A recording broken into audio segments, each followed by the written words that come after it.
Namun sebelum kita nak memulakan perbahasan tentang tajuk kita ini, kita berharap suara kita ini pada malam ini sampailah ke pihak-pihak tertentu di luar sana. Masjid Negeri sebagai sebuah masjid organisasi yang juga berfungsi sebagai whistleblower, malam ini kita secara suci hati mohon kepada cerdik pandai, warga akademia, khususnya di menara-menara Gading, pusat-pusat kajian perubatan, untuk sama-sama membantu untuk menghasilkan kajian berkenaan keabsahan SOP yang ketat di masjid pada masa ini. Antara yang masih lagi kita laksanakan adalah larangan penggunaan kolah masjid, larangan merapatkan soft, dan larangan menggolek tabung derma. Sebenarnya nurani kita, bukan di pihak masjid, saya ingat jemaah pun sama, nurani kita menjerit-jerit. Apatah lagi ketika kita melihat seakan-akan masjid kini di double standardkan dengan pelaksanaan SOP yang agak mesra dan ceria, khususnya di tempat lain, di restoran, pasar malam, gelanggang futsal, dalam kapal terbang, hari penamaan calon. Tapi bila masjid, itu alasan klise yang digunakan, oh kita tidak mahu mewujudkan kluster masjid. Kita tidak menentang SOP, tidak. Tapi kita harap suara kita ni sampai kepada orang-orang cerdik pandai di luar sana, terutamanya orang-orang di universiti.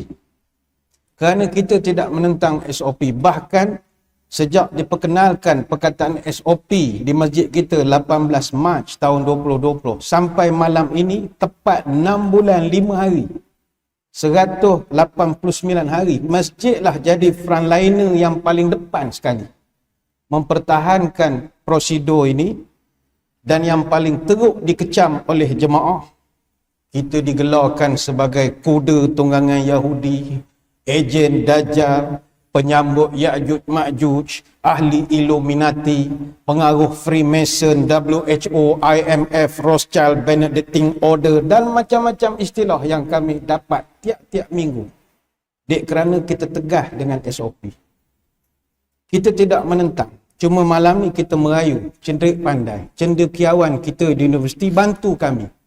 Sebab pihak pemerintah, sama ada MKN, Majlis Keselamatan Negara, Kementerian Kesihatan Malaysia, JAKIM, Jabatan Agama Negeri-Negeri, Majlis Agama Negeri-Negeri, mereka perlukan kepada data yang kredibel. Yang mana insya-Allah dengan data yang diperoleh oleh cerdik pandai ini boleh bantu untuk diangkat pada pihak berkuasa untuk dipertimbangkan. Sebab itu benda ni masjid tak dapat nak buat secara akademik. Sekarang masalah polisi ataupun dasar. Polisi tidak sewajarnya dibangunkan atas hearsay, dengar cakap. Polisi tidak boleh dibangunkan atas ab ibrato, tapi mesti berpaksikan kepada admissibility, keboleh terimaan. Dia nakkan kepada data berdasarkan kajian yang dipercayai. Sebab itu orang universiti, dia boleh cari dapatan, perihalan, paras keertian, perkaitan yang boleh membuktikan antara instrumen-instrumen seperti kolah masjid, soft rapat, tabung tak boleh golek dengan risiko jangkitan. Dia boleh buat kajian itu. Jadi finding ini boleh dibentangkan dan insya-Allah boleh memberi satu keputusan yang baik kepada pihak masjid. Cuma ialah masih ada di luar sana orang yang tetap berkeras. Masjid mesti mengetatkan langkah-langkah SOP di masjid sebab atas sebab takut kluster masjid lah. Tapi beginilah, orang yang nak buktikan bahawa kalau sah rapat itu mendatangkan jangkitan, dia mesti datangkan bukti. Dan itu adalah kaedah perundangan. Mana-mana pertuduhan, semper necessitas probandi incubit qui agit. Itu tak ada orang boleh lari. The necessity of proof always with the person who lay charges.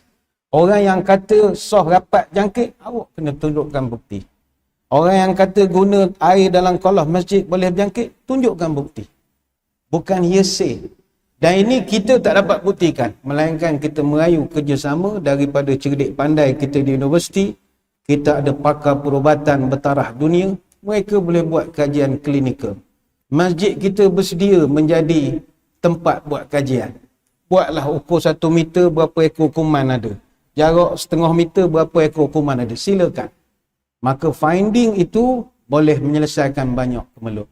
Sekali lagi, kita tidak menentang SOP. Bahkan kitalah frontliner paling depan menjaga SOP ini. Baik, selesai. Ini bukan nak batu api. Tidak. Ini nak merayu. Moga suara kita sampai keluar sana. Ya Rabbana a'tarafna bi annana aqtarafna wa ananna asrafna ala lada